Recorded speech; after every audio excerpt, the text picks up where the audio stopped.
Meus queridos e minhas queridas internautas, esse pronunciamento que eu vou ler aqui, que eu vou reproduzir aqui, eu fiz lá na UFMG, na Faculdade de Direito da Universidade Federal de Minas Gerais.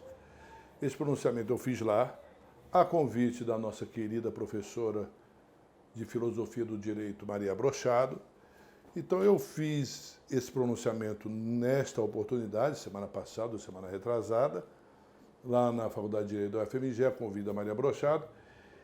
Mas só que eu pedi para filmar, não é, aquele meu pronunciamento, mas deu um probleminha na filmagem. E eu não queria deixar de veicular aqui nas nossas redes sociais esse pronunciamento que eu fiz lá na Faculdade de Direito da UFMG. Por isso que eu resolvi reproduzir esse pronunciamento aqui para vocês. E eu intitulei esse pronunciamento de O Ativismo Judicial Sem Limites.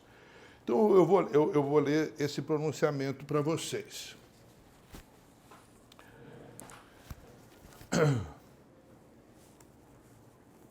Eu iniciaria este meu pronunciamento com um pensamento lapidar de Sêneca, jurista espetacular lá dos idos do competente, conquanto cruel, Império Romano.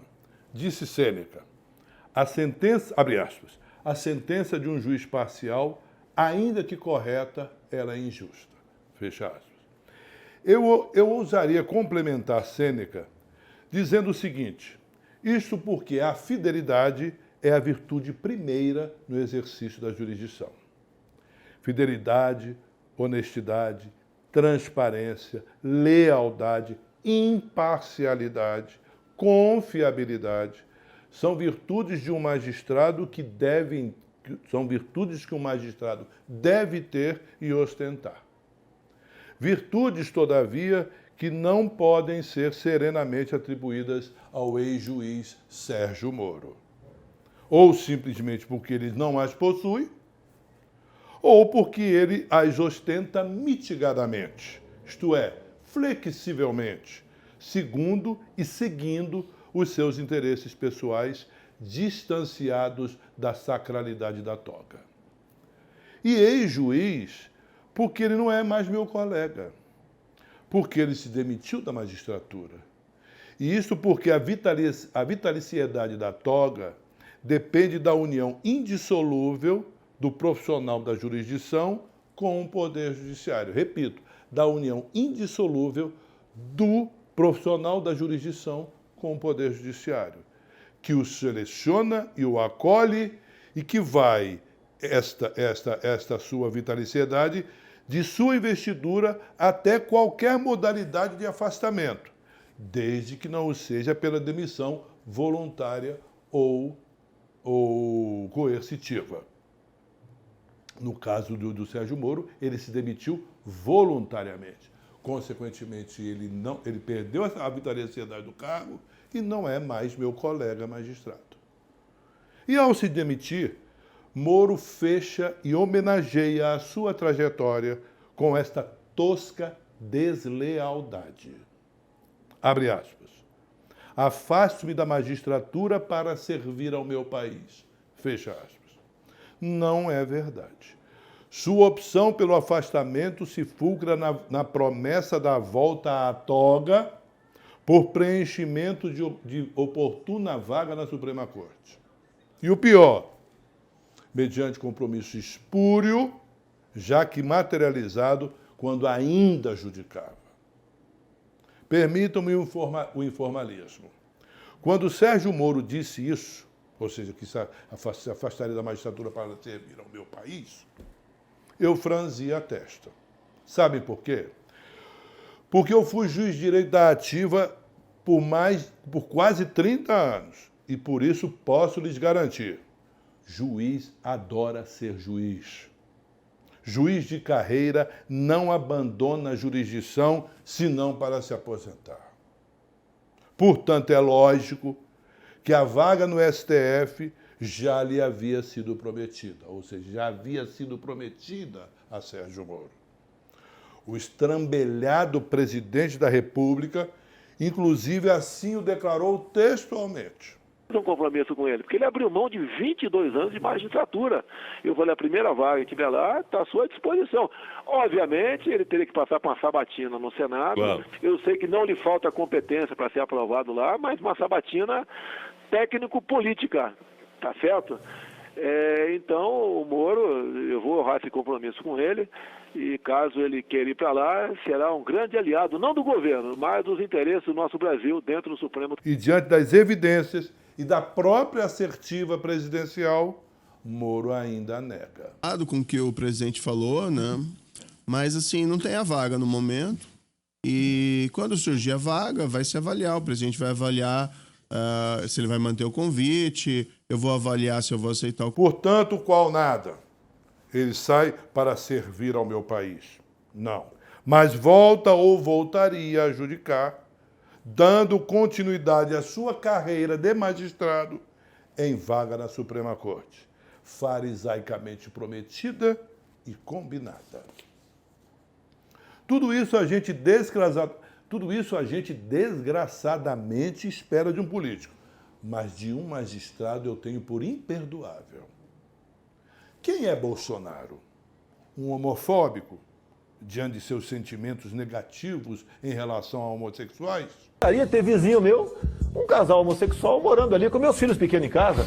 Como é que de repente a minha filha de 5 anos de idade, papai, eu vi os 2 homens se beijando aqui. Pô, vou falar para ela que isso é normal? Como? O senhor não gostaria, existe uma diferença entre não gostar e eventualmente... Eu mudo de apartamento. Eu mudo de apartamento, eu mudo de apartamento, meu direito de mudar. Vão ter um travesti professor na escola tal, um gay na escola não sei do que lá. Para que a garotada comece a vê-lo como fosse aquilo. Um misógino, você não serve nem para ser estuprada? Um racista, quilombola se pesa por arroubas. Eu fui num quilombola em Eldorado Paulista. Não passou. Nem de avião, que é mais fácil, ele não passou. E nem nós conhecemos esse homem, nem queremos conhecer. Eu nunca vi Vaporunduva, né?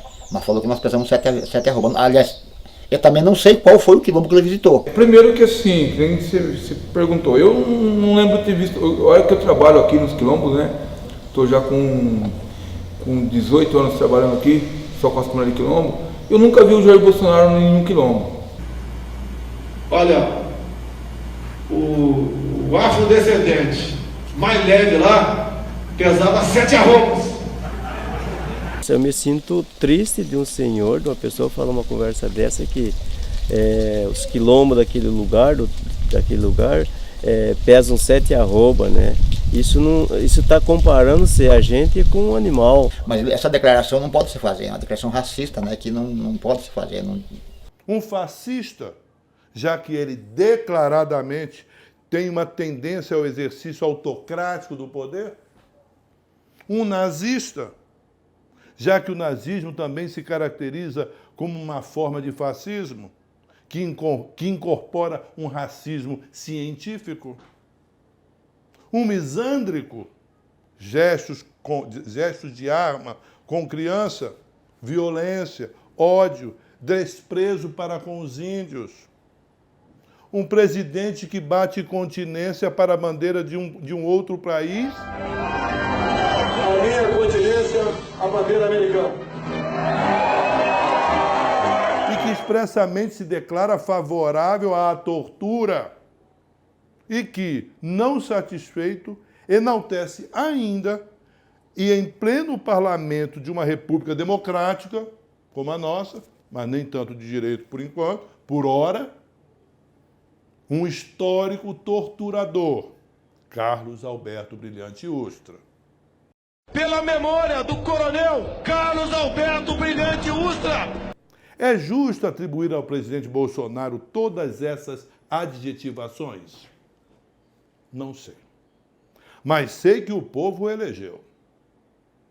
E temos de engoli-lo e eu o engulo, ainda que dilacerando a minha garganta. Repito, bem ou mal, o povo o elegeu. O elegeu sim, mas não poderia ter sido eleito com o imprescindível, quanto questionável auxílio de um magistrado. Isso não. A magistratura não podia se prestar a isso. E aqui reside exatamente toda esta minha indignação que faço constar deste pronunciamento que levei lá para a Faculdade de Direito da UFMG semana retrasada. Esse golpe já vinha sendo engendrado desde que Rodrigo Janot e Sérgio Moro foram fazer um curso para aprender como se combate e como se investiga crimes financeiros, corrupção e lavagem de dinheiro. E onde que eles foram?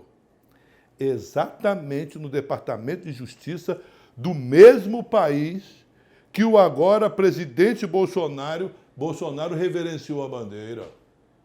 O Departamento de Justiça dos Estados Unidos, com o auxílio das informações fornecidas pela National Security Agency.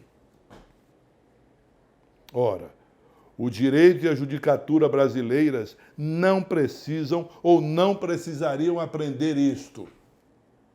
Muito menos aprender isto de um país onde é o Brasil que tem muito a lhes ensinar. Se tivessem ido à Alemanha, ainda se poderia compreender. Mas nos Estados Unidos, haveria mesmo de ter algo de obscuro. Deixe-me falar sobre outro foco. Seria possível uma ditadura constitucional? Seria possível uma ditadura democrática? Seria possível o povo eleger um ditador? Olha, minha gente, a nomenclatura deve estar errada. Deve haver uma síntese melhor. Mas a ideia que revela esses títulos me soa possível. Votar para eleger um candidato que governaria 4 anos com o fechamento do Congresso para assuntos de Estado e para certos aspectos da governança. É possível. Desde que houvesse previsão constitucional, para tanto por convocação do eleitorado em Assembleia Nacional Constituinte, não por emenda constitucional, é lógico. E cuidado, porque essa loucura pode dar certo. Hoje vivemos, minha gente, num mundo onde tudo é possível. Portanto, a minha indignação primordial, meus queridos internautas e minhas queridas internautas, minha indignação primordial não é com os políticos ou com o grupo que elegeu o Bolsonaro. Afinal, o sistema elege quem ele quer.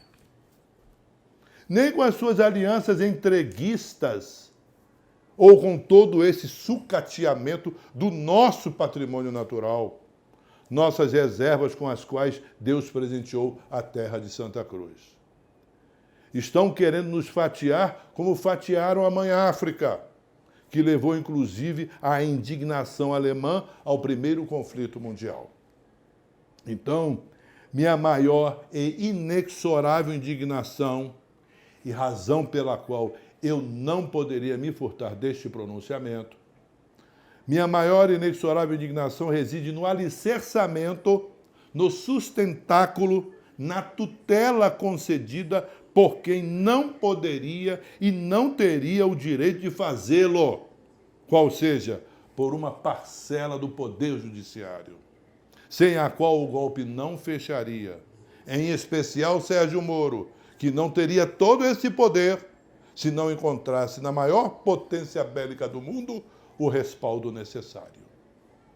O Poder Judiciário, ainda que por uma parcela dele, sendo ele o abrigo de todas as angústias sociais, a última trincheira dos sedentos de justiça, não poderia, pelas mãos intocáveis de um primevo, abrir as porteiras para o achincalhe internacional e o vilipêndio de nossas riquezas.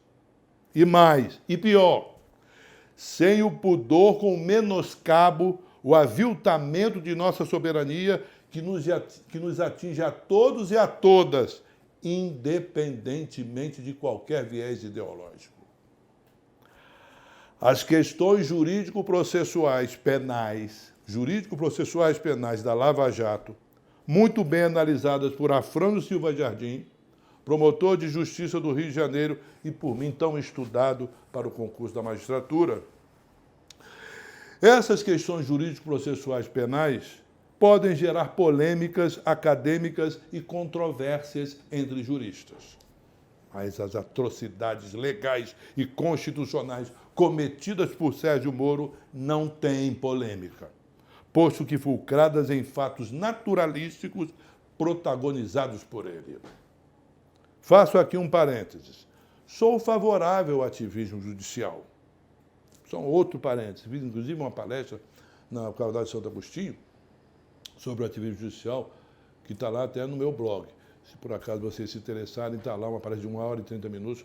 Eu achei muito legal aquele nosso pronunciamento sobre o ativismo judicial. Eu, inclusive, defendendo o ativismo judicial.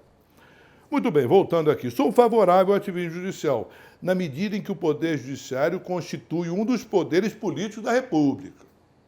E, como poder político, ele pode e deve ser político, mas não político partidário.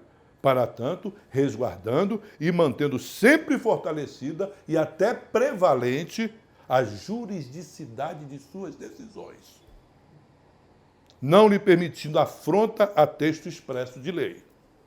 Eu diria, inclusive, que o ativismo se concretiza e se materializa na fundamentação de suas decisões.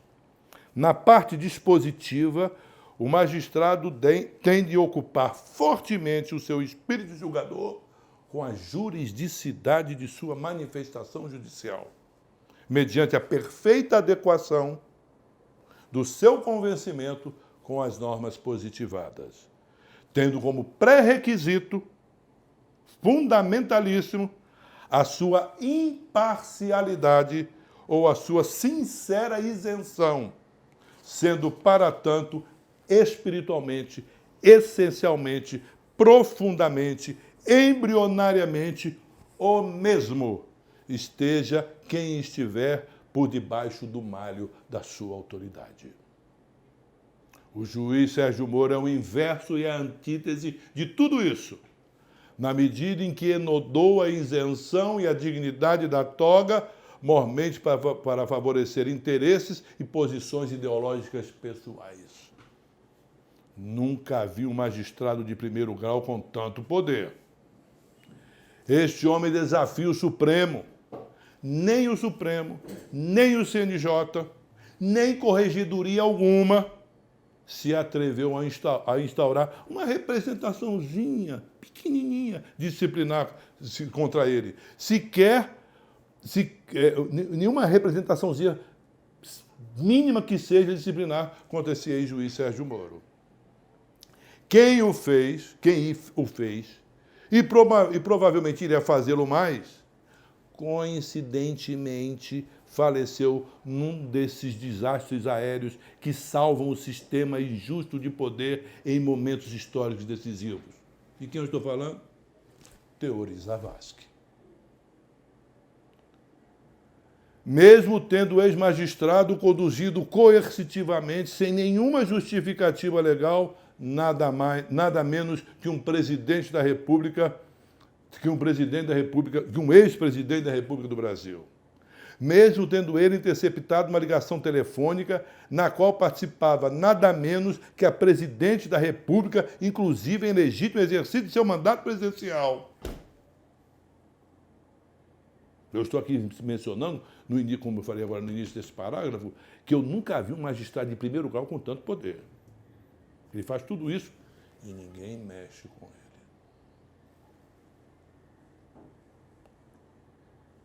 Então, repetindo essa parte, mesmo tendo ele interceptado uma ligação telefônica na qual participava nada menos que a presidente da República, inclusive em legítimo exercício de seu mandato presidencial.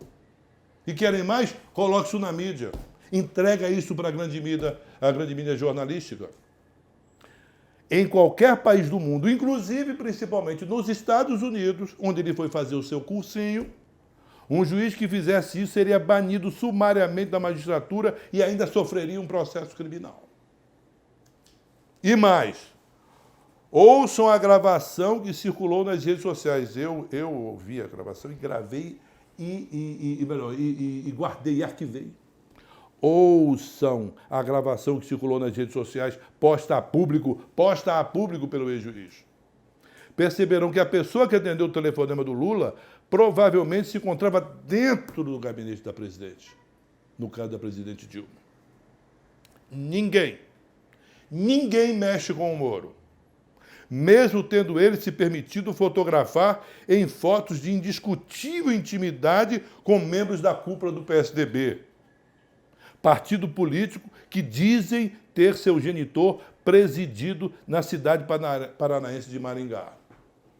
Podem crer, só esta foto seria motivo suficiente para o CNJ instaurar uma sindicância contra qualquer juiz do planeta. E mais, mesmo tendo o ex-juiz renunciado à toga, para aceitar o convite a ser ministro de Estado com a promessa de Bolsonaro de nomeação a uma vaga do Supremo. E isto quando ainda judicava em ações propostas contra o principal adversário político nas eleições presidenciais que se avizinhavam.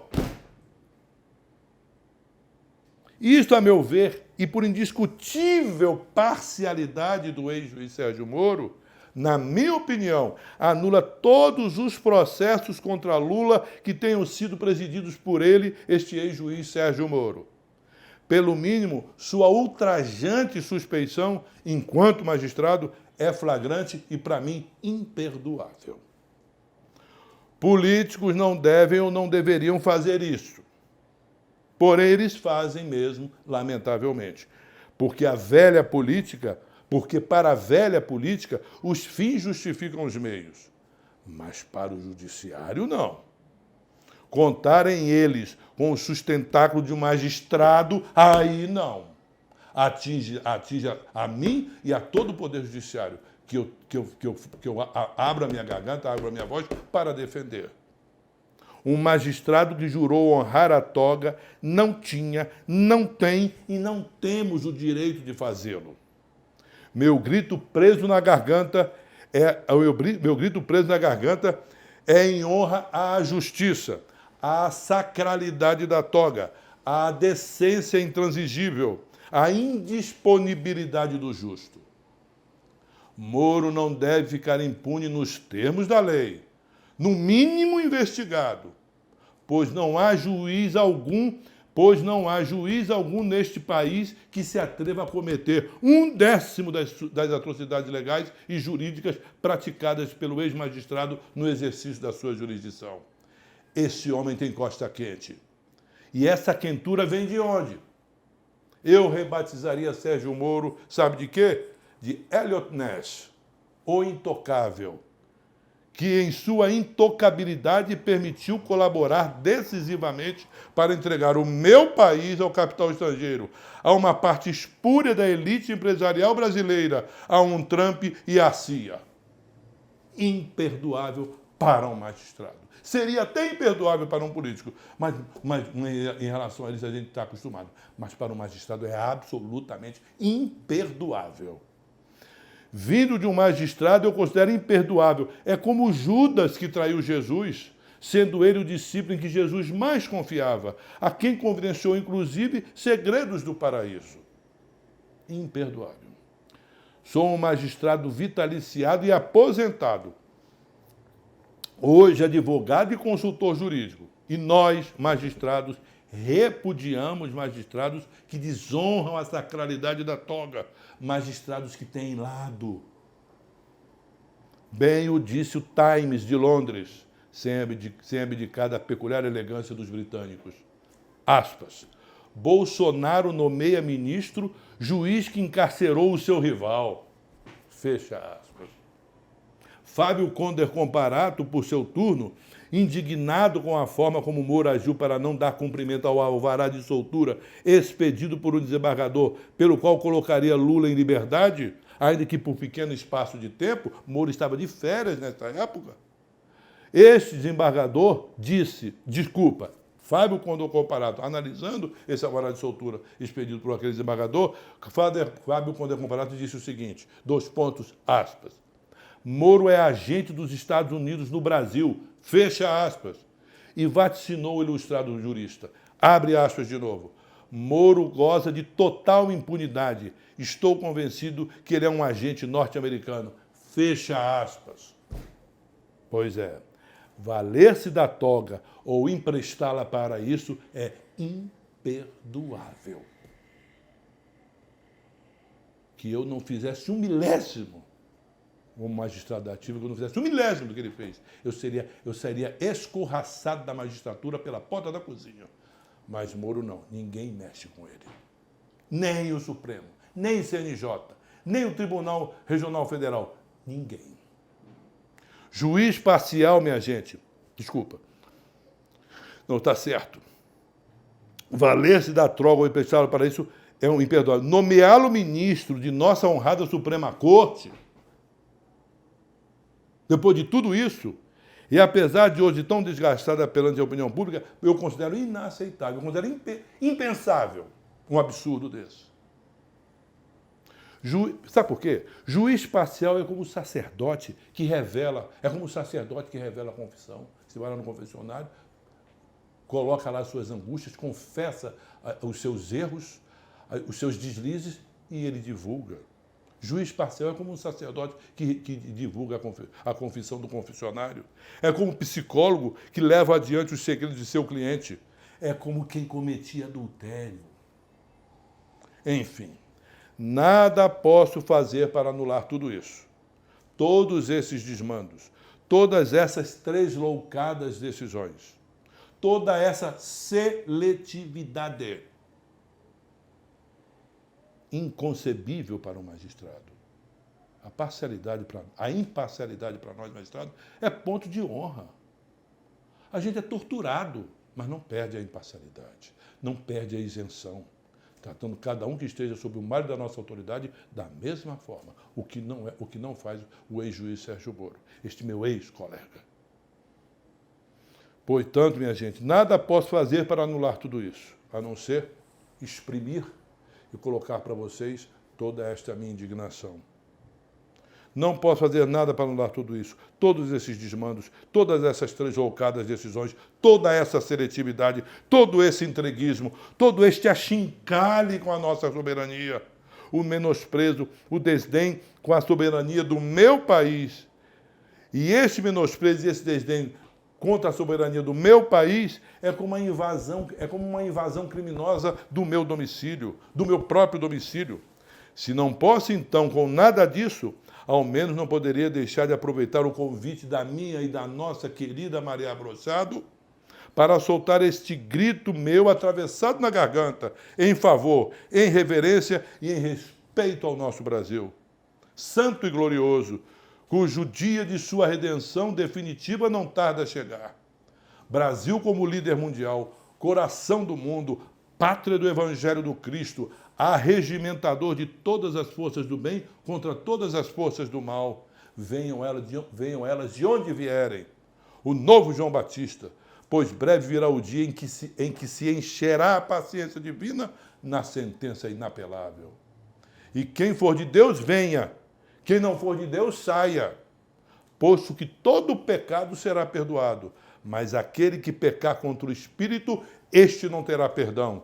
E Moro pecou contra o Espírito da Justiça, contra o Espírito de Justiça, a quem não tem perdão. Para esse tipo de pecado, o sangue de Jesus não é suficiente. Requer resgate. E para que Moro venha, resgate-se ele primeiro, confesse ele primeiro a sua imperdoabilidade. Obrigado e desculpe por ter me alongado. Forte abraço e a gente se vê.